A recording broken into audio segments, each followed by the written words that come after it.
Cette semaine à Scolaire Le Monde, on interviewe l'auteur Marie Demers.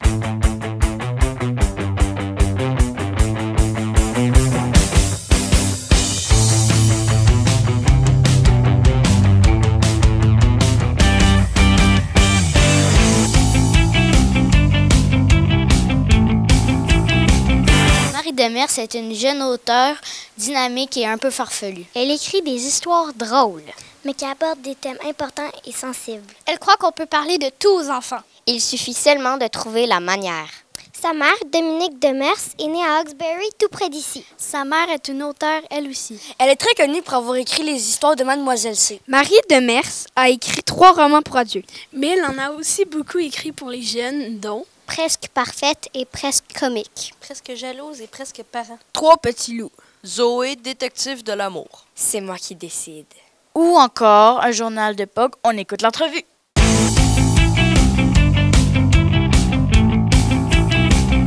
Comment le goût de la lecture et de l'écriture est né chez vous? En lisant. J'ai lu vraiment beaucoup quand j'étais petite, je lisais sans arrêt. Puis ça m'a tellement donné envie de lire. Puis là, bon, l'écriture, c'est venu plus tard. En fait, l'écriture, c'est venu quand j'ai voyagé. Tu sais, j'ai beaucoup voyagé, je vous l'ai dit tout à l'heure. J'ai beaucoup voyagé, puis j'écrivais des courriels où je racontais mes aventures de voyage. Puis là, les gens me disaient « Ah, c'est donc bien intéressant, tes courriels, c'est donc bien le fun, savoir ce que tu fais en voyage, puis les espèces de trucs pas possibles qui se passent dans ta vie. » Puis je me suis dit « Ah, ben je pourrais peut-être m'inspirer de ma vie pour écrire. » Puis là, ça a donné des livres dans lesquels je m'inspire de ma vie pour écrire. Combien de temps ça prend pour écrire un livre? Ça dépend des livres. On s'entend que, par exemple, un petit livre jeunesse, hein, ça s'écrit plus vite qu'un livre pour adultes de 250-300 pages. Ça peut varier entre 2 semaines et 4 ans. Hein? Fait qu'on peut jamais dire combien de temps ça va prendre. Même des fois, il y a des petits livres qui nous prennent vraiment longtemps. Des fois, il y a des gros livres qui nous prennent pas tant de temps que ça. C'est super imprévisible.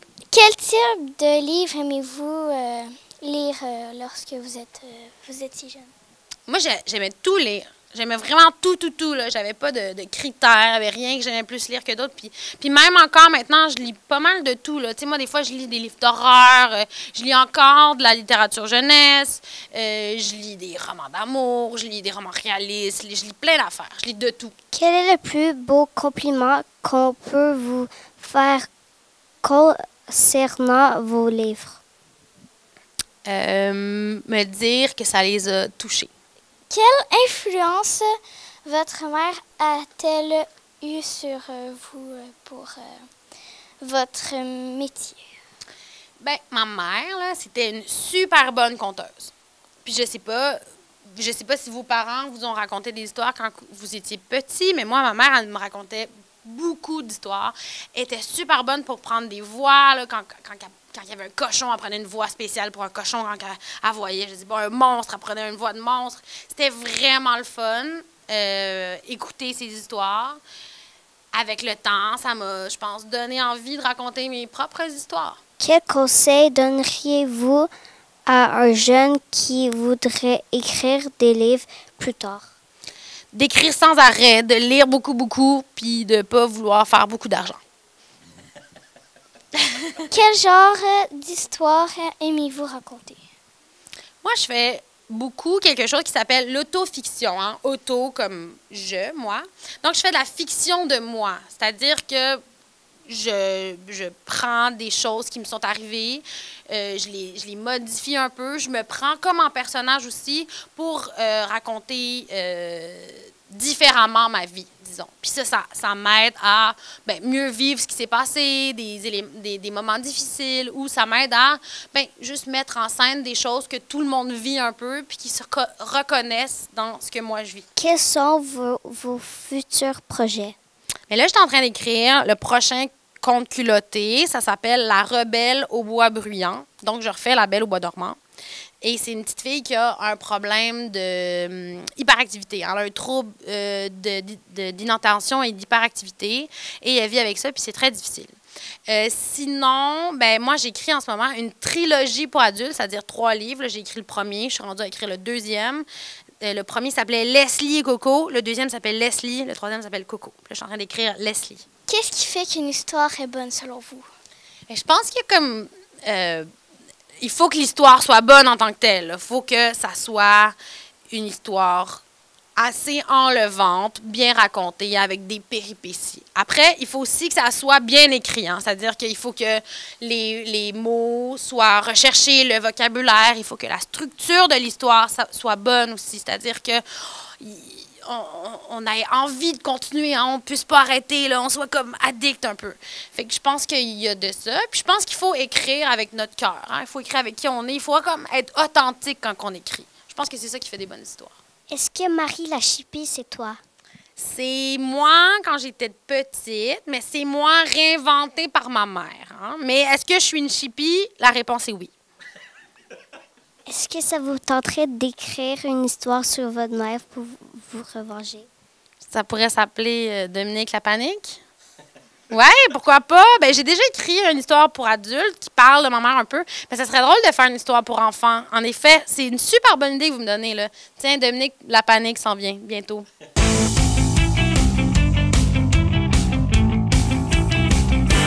Toi, Ophélie, quelle sorte de livre t'aimes? Ben moi, c'est comme les romans d'aventure dans le style Amos d'Aragon. Pourquoi t'aimes ça? Ben, je sais pas, parce que comment l'écrivain, il raconte, on dirait comme que tu plonges dans le livre, dans l'histoire, puis comme que t'es à côté, puis tu le vis, genre. Alors, toi, Agathe, toi, t'aimes quelle sorte de livre? Ben, j'aime les filles modèles. Pourquoi? Ben, je sais pas. C'est une série de livres qui se suit. Et, ben, elle a pas encore écrit le tome 13, fait que j'attends chaque année le tome d'après. Et ça, j'aime ça. Peux-tu nous expliquer ça parle de quoi? OK, ben, c'est deux filles qui se détestaient, qui étaient totalement différentes. Mais là, sont comme... Leurs parents se sont mariés, fait que là, ils sont devenus sœurs. Mais plus tard, la fille, une des filles, que son père était divorcé, ben là, sa mère, elle s'est mise avec un acteur français. Fait que là, ben, elle a comme un nouveau beau-frère. Puis la fille principale, Laura, elle, son père, en fait, c'est pas vraiment son père. Son père s'appelle Christian de la Cretonnière, mais en réalité, c'est pas vraiment ça, son père. Son père, il est mort, mais le père qui croyait qu'il était son vrai père, mais qui n'était pas son père, en fait, il s'appelle Daniel. Puis lui, en fait, son fils, qui n'est pas le frère de la fille, parce que c'est pas son vrai père, ben lui, il a décidé d'aller habiter ailleurs. Tu comprends? Toi, Joran Bergeron, t'aimes quel type de livre? Ben, j'aime bien les documentaires, que tu apprends plein de choses sur les animaux, mais aussi j'aime bien les romans jeunesse. Et tout ce qui est BD à partir des romans, ça, j'aime beaucoup ça aussi. Pourquoi t'aimes ça? Ben, les documentaires, je trouve, tu apprends plein de choses, puis j'adore. Les romans, tu sais, c'est par chapitre, puis tu peux, comme, je sais pas trop comment dire ça, mais vu que c'est séparé, genre, tu sais quel thème, là, puis là, t'es abordé dans le sujet, là, puis là, t'adores ça. Fait que ça j'adore ça. Puis, les BD, j'adore les images, puis en même temps, avec des bulles, je trouve ça excitant. Toi, t'aimes quelle sorte de livre? Gaston Lagaffe. Pourquoi? Ben, parce qu'il fait un peu des niaiseries, puis ben, je trouve ça drôle. Toi, Marie-Félix, t'aimes quel type de livre? Donc, les types de livres que j'aime, en fait, j'aime beaucoup ce qui est qui tourne autour du paranormal. Donc, une des trilogies qui m'a comme poussée à aimer ça, ça s'appelle Elsie de Catherine Francoeur. Donc, sûrement qu'il la connaît parce qu'elle est sur YouTube. Mais bon, bref. Elle a vu une trilogie, puis là, elle vient de sortir un autre roman qui n'est pas dans le paranormal, ce qui m'attriste un peu, mais bon, c'est pas grave. Fait que j'aime beaucoup ce qui est le paranormal. Fait que j'aime tout ce qui est, tu sais, qui arrive pas à tout le monde, tu sais, qui est vraiment comme rare, puis qui tourne un peu sur des, tu sais, les fantômes, les esprits, toutes ces affaires-là. Là. Puis je dis pas que j'y crois, mais ça m'intéresse beaucoup. Dis-nous en plus sur Elsie.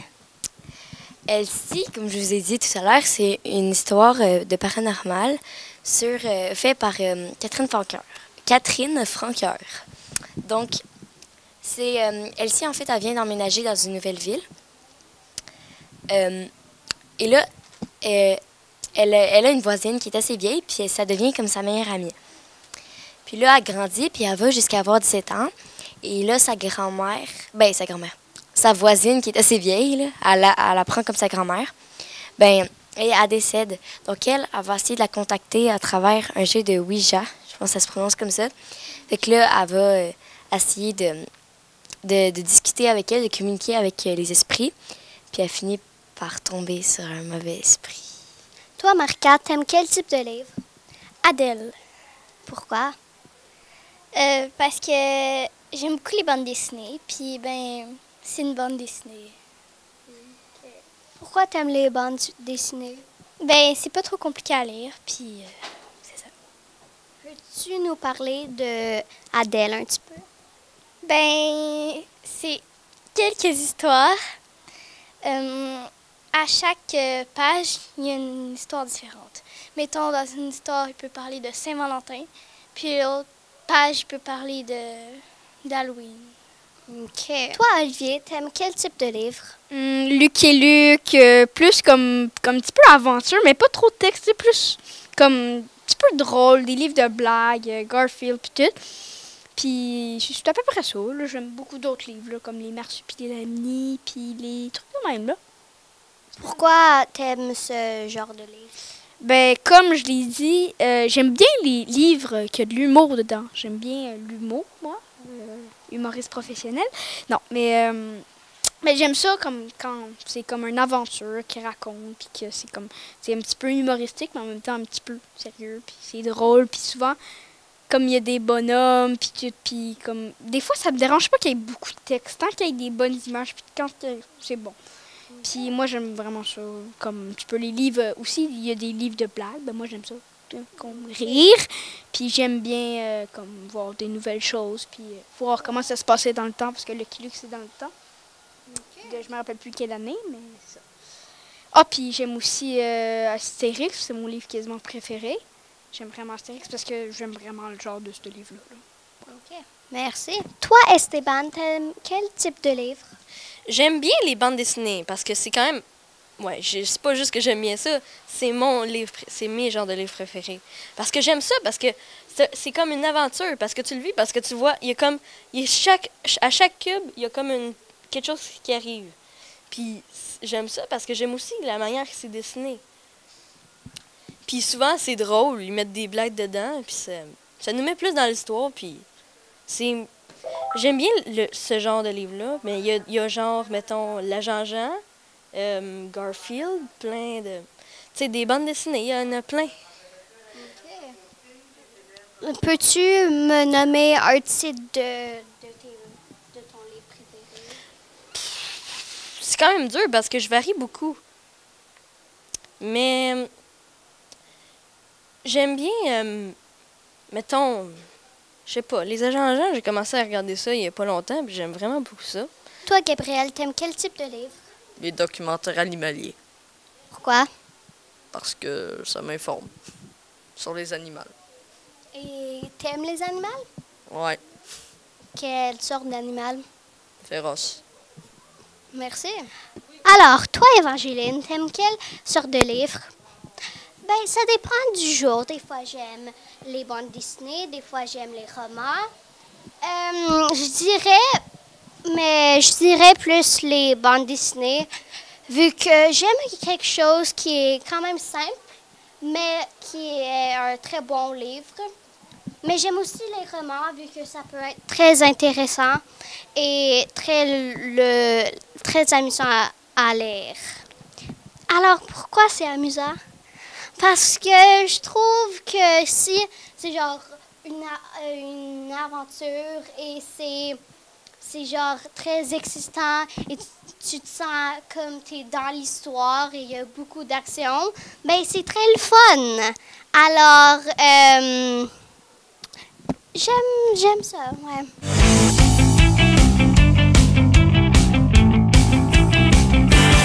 Les élèves de la classe de Madame Charlène dans l'école Saint-Julien ont fait un projet en sciences. En gros, on devait trouver à la maison des objets recyclés, mettre l'œuf dedans, le lancer le plus haut possible, puis l'œuf ne doit pas casser. Bonjour Joshua, bonjour Robin. Qu'est-ce que vous avez fait pour que votre projet de science marche? OK. Ben, on a rempli un sac avec du sable et on a mis des bouts de pain à l'intérieur pour amortir la chute. Et après, pour faire la chute, on a pris un sac de poubelle, puis on l'a attaché avec de la corde élastique. C'est ça. Puis comment vous avez fait, est-ce que vous avez coupé le sac ou comment vous avez fait pour le couper puis tout? On a regardé une vidéo, puis on l'a découpé comme il disait, découpé. Est-ce qu'il a cassé ou non.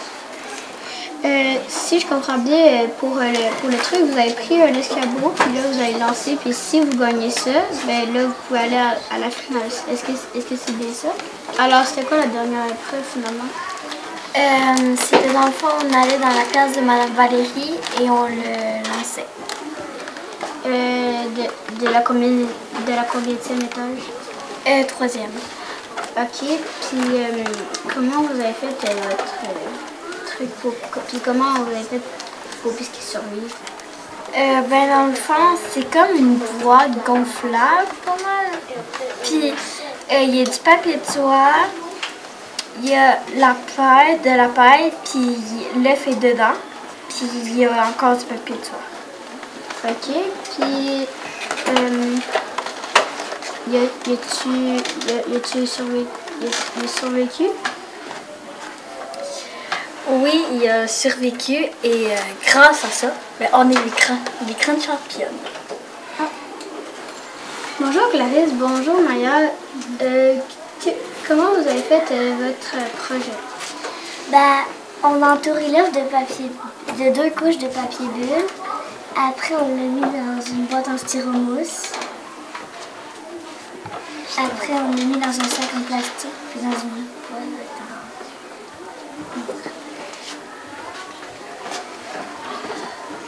Puis, est-ce qu'il a survécu l'œuf? Oui. OK. Puis, est-ce que vous étiez fiers de l'avoir réussi? Alors, cool. Ça va, cool. Bonjour Anaïs, bonjour Rosine.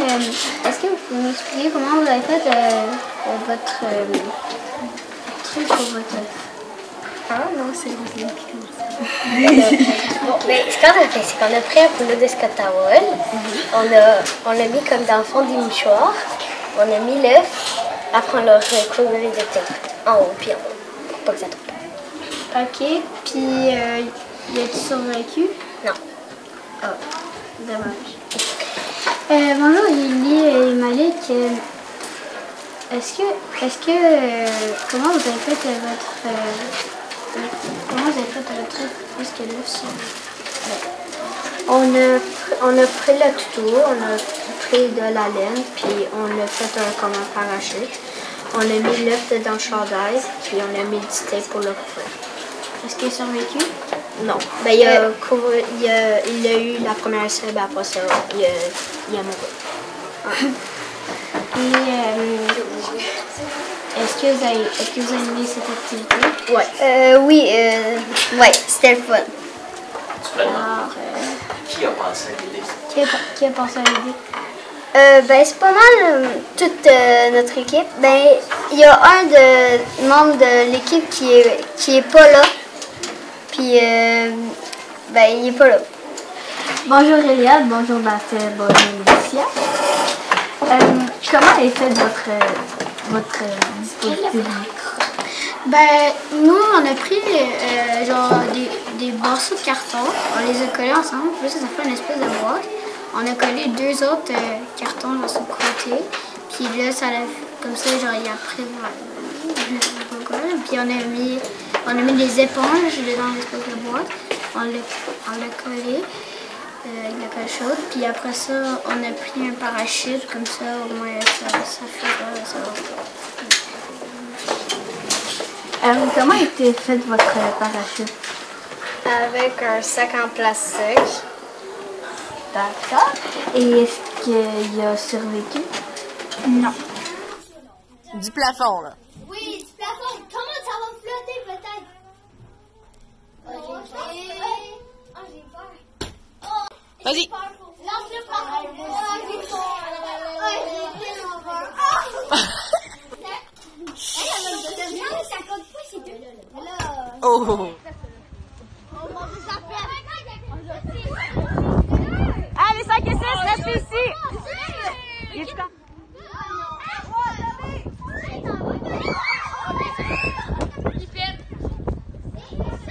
Est-ce que tu penses qu'il y a une équipe qui va réussir à pas faire briser son œuf? Moi, je pense qu'il y en aura une. Ouais? Toi? Une. Une équipe? Une équipe seulement? Toi?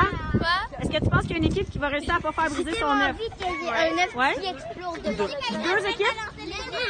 Je trouve qu'ils ont des bonnes chances parce que je suis sûr qu'ils vont réussir à faire une bonne affaire. Fait que je suis sûr qu'il y en aura au moins une ou deux. Moi, je pense que toutes les équipes vont réussir.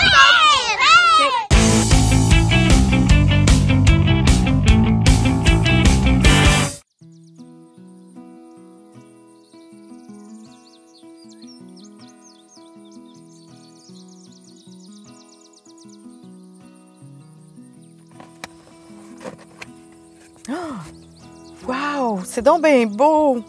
C'est toi qui as préparé tout ça? Oui, madame. C'est Marcel, le cuisinier. Ben, j'aime ça, cuisiner. Je suis vraiment impressionnée. Ben, bon appétit. Merci.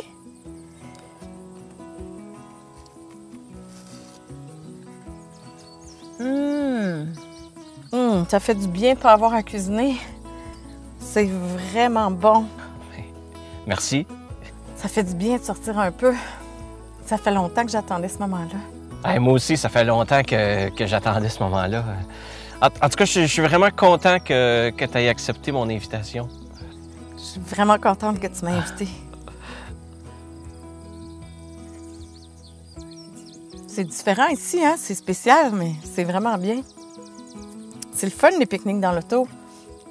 Ça me fait penser au ciné-parc. J'aimais tellement ça, aller au ciné-parc quand j'étais petite. C'est tout le temps le fun, aller au ciné-parc. Hein? On n'est jamais triste quand on va au ciné-parc. Hey, c'est vrai, t'as raison. Hey, ça fait longtemps que je suis pas allé. Peut-être que la prochaine fois, on pourrait y aller, c'est réouvert. Ben, si t'as le goût de sortir encore avec moi la prochaine fois. Ouais, j'aimerais vraiment ça. C'est vraiment beau ici. Ouais, c'est vraiment beau. J'ai l'impression que t'es assis juste là, à côté de moi. Ah ben, je suis juste ici.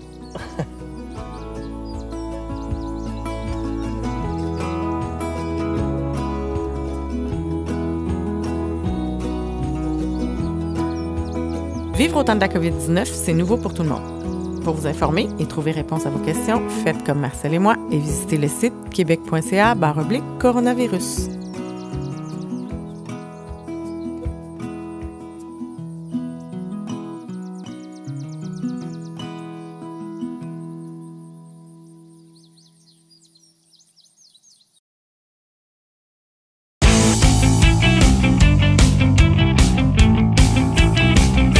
Fait qu'à un moment donné, on était, moi, ma soeur et mon père, on était au boisé Bonamon dans la forêt. Fait que là, on fait, puis là, il fallait comme faire un genre de rallye, une affaire comme ça, il fallait trouver des images. Mais là, il fallait aller à la tour d'observation, genre loin. Mais on savait pas trop par quel chemin aller. Fait que là, à un moment donné, on suit la route en asphalte, mais genre, on était comme... je pense, en janvier, février, genre. Fait qu'il y avait encore un peu de neige. Fait que là, on marchait dans la neige. Puis moi, j'avais quand même assez gros souliers, mais des souliers pareils. Puis ma soeur et mon père, eux, ils avaient des grosses bottes. Mais moi, j'avais pas de bottes. Fait que je me promenais juste en souliers. Fait que là, on prend, puis à un moment donné, ma soeur est comme « Ah, ben il y a un petit chemin par là qui a l'air intéressant, c'est sur le bord de la rivière. » Fait que là, on y va. Fait que là, on y va, puis là, à un moment donné, on voit qu'il y a comme un petit plan d'eau. Fait que là, on voulait pas passer dedans. On contourne, mais là, à un moment donné, quand on pile sur la neige, à un moment donné, on se rend compte qu'il y a de l'eau en dessous. Mais vu qu'on est comme en janvier-février, ben l'eau est gelée. Fait que là, moi qui étais en petits souliers, j'avais froid, très, très froid. Mes bas étaient tous mouillés. Puis là, je voulais pas avancer parce que mes pieds étaient vraiment très gelés. Puis après, mon père est venu me rejoindre. Il m'a pris, puis on est allé ailleurs où il n'y avait pas d'eau.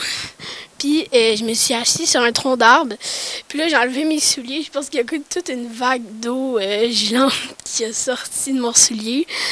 Puis ma soeur, elle a fait quelque chose de très drôle. Elle a pris ses mitaines puis elle me l'a mis sur mes pieds. Mais là, ses mitaines étaient trop petites. Fait que là, mon pied, comme il y avait genre ça de long avec ses mitaines qui ressortaient. Puis après, quand je suis rentrée, genre, je bottais puis j'avais... mes pieds étaient gelés. Puis on trouvait ça drôle, mais moi, j'ai pas trouvé ça drôle pendant un instant. C'était pendant le COVID... on avait passé la canicule, puis là, ben, c'est le matin.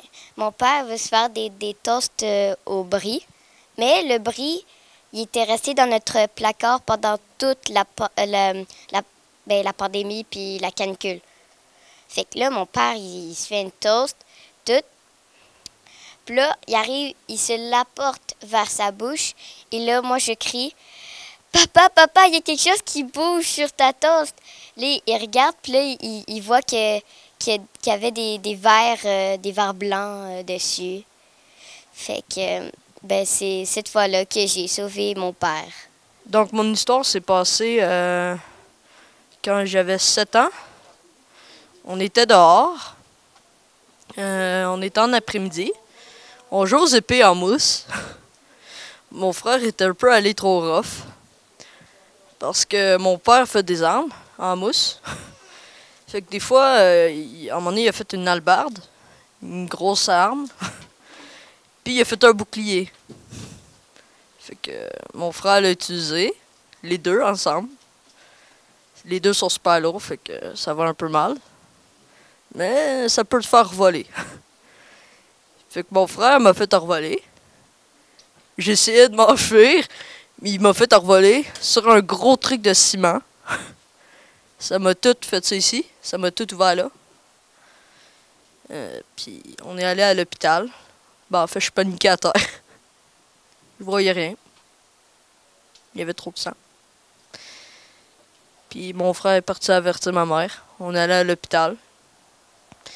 Puis ils ont mis de la crème pour que ça s'efface au fond.